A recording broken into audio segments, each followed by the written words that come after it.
O presidente Donald Trump afirmou que pretende eliminar do governo agências federais que ele afirma serem apoiadas pelo Partido Democrata.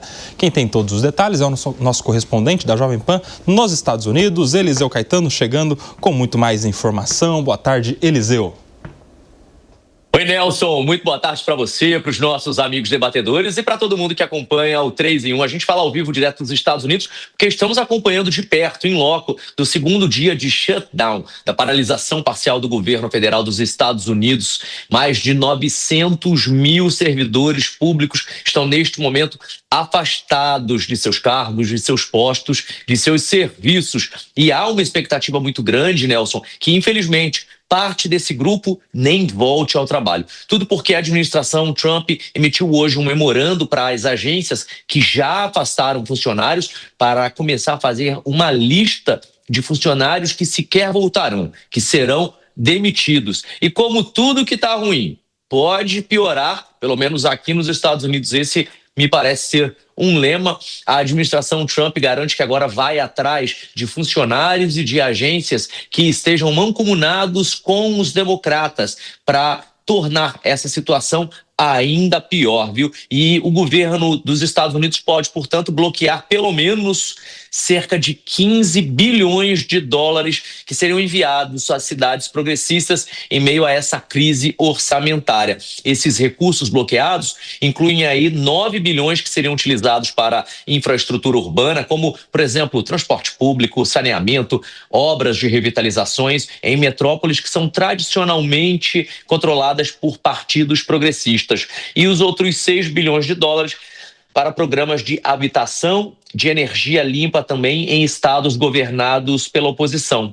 Essas informações foram confirmadas agora há pouco de tarde por agências de imprensa e também pelos muitos comunicados oficiais que começam agora a vazar a todo momento através dessas próprias agências, viu? Essa paralisação se deve por conta de um impasse no orçamento para 2026. Donald Trump pediu a redução em algumas agências, em alguns setores, aumentou o investimento em outros pontos, principalmente nos pontos ligados aí à defesa e também à proteção de fronteiras dos Estados Unidos.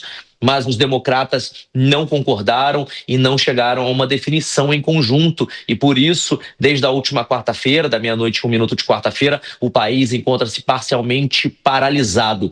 Hoje, inclusive, a gente estava noticiando de cerca de 2 aviões da Delta Airlines que colidiram em solo no aeroporto de LaGuardia, lá em Nova York. Estima-se que possa ter sido pela falta de controladores aéreos ou até mesmo de pessoal em terra no aeroporto. Então a gente está vivendo aqui uma situação no mínimo estranha. Só aconteceram 20 paralisações, Nelson, ao longo da história dos Estados Unidos, e essa já dura mais do que a média de todas as outras. Eu volto com você. Muito obrigado, Eliseu Caetano, ao vivo diretamente dos Estados Unidos. Toda a repercussão aí, muitas repercussões ao longo da programação você vai acompanhando aqui na Jovem Pan. E para mais informações, inclusive a respeito disso, mais informações inclusive a respeito disso, tem tudo lá no nosso site, jp.com.br. Vai cortar na agência, é retaliação isso aí, Alangani?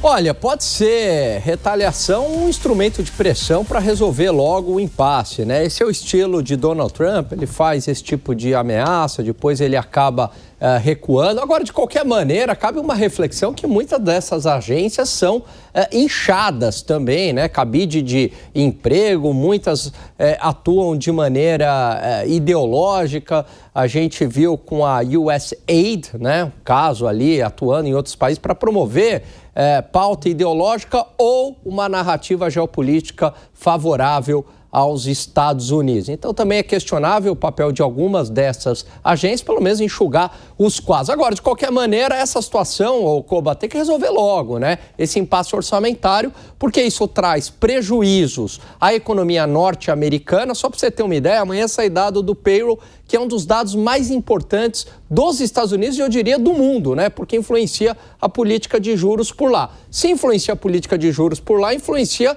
a economia do mundo inteiro. E amanhã não vai sair o payroll, ou seja, o Banco Central vai, em tese, tomar uma decisão no escuro, né, de política de juros, porque não tem o dado de mercado de trabalho. Olha que loucura, né? Então tem que resolver logo esse impasse lá orçamentário nos Estados Unidos. Ô Bruno Musa, detalha pra gente aí como é que isso chega mais aqui no Brasil, os impactos desse impasse todo lá nos Estados Unidos.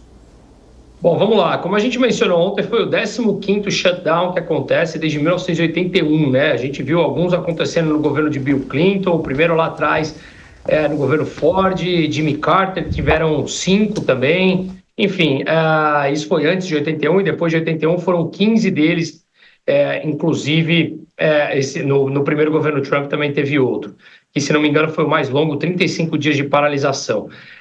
Isso é basicamente um não acordo entre os republicanos e democratas sobre o orçamento que atingiu um nível de gastos de endividamento, então tem um funcionamento tanto quanto diferente daqui. Agora, eu acho que no D0 ele não afeta. De fato, como o Alan falou, sexta-feira, amanhã, tem esse dado de payroll, esse dado não vai sair, porque as agências estão paralisadas, mas não acho que está fazendo preço ainda no curtíssimo prazo. A questão é se isso permanecer durante muito tempo.